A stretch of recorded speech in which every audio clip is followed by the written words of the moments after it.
ముఖ్యమంత్రి జగన్మోహన్ రెడ్డి ఉద్యోగులంటే ఎందుకు అంత ద్వేషమని టీడీపీ నాయకుడు కిరణ్ కుమార్ ప్రశ్నించారు. అధికారంలోకి రాకముందు జగన్మోహన్ రెడ్డి ఉద్యోగులకు అనేక హామీలు ఇచ్చారని, అవన్నీ వాస్తవం కాదని ప్రశ్నించారు. అధికారంలోకి వచ్చిన వారం రోజుల్లో సిపిఎస్ రద్దు చేస్తామన్నారు. కాంట్రాక్టు ఉద్యోగులను క్రమబద్ధీకరిస్తామన్నారని ఆయన అన్నారు.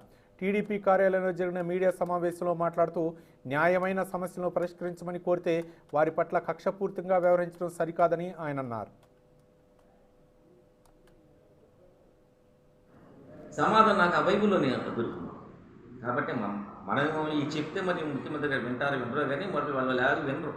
కాబట్టి వాళ్ళు నేను చదువుతానని చెప్పిన బైబిల్ వచ్చి మీకు ఆ యొక్క ఆ ప్రశ్నకి ఆన్సర్ మీకు చూపించాలనుకుంటున్నాను. అదేంటంటే బైబిల్లో మరి సామెతలు అనే గ్రంథం ఉందండి. సామెతల బుక్ ఉంది. ఆ సామెతల గ్రంథంలో 29వ అధ్యాయం 12వ వచనంలో ఇక్కడ ఏమని ఉందంటే, అబద్ధములను ఆలకించే రాజునకు ఉద్యోగస్తులందరూ దుష్టులుగా నుందురు.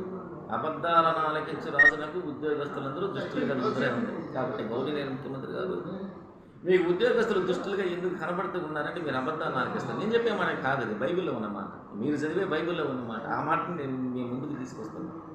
కాబట్టి మరి మీరు అబద్ధాలను ఆలకిస్తారు కాబట్టి మీకు ఉద్యోగులు దృష్టిగా కనబడటం. మీరు దయచేసి నేను కోరేది ఏంటంటే మీరు అబద్ధాలను ఆలకించద్దు. మీరు అబద్ధాలను ఆలకించినప్పుడు అసత్యాలు మాట్లాడుతుంటారు. కాబట్టి మీరు అబద్ధాలను ఆలకించద్దు ఇక నుంచైనా.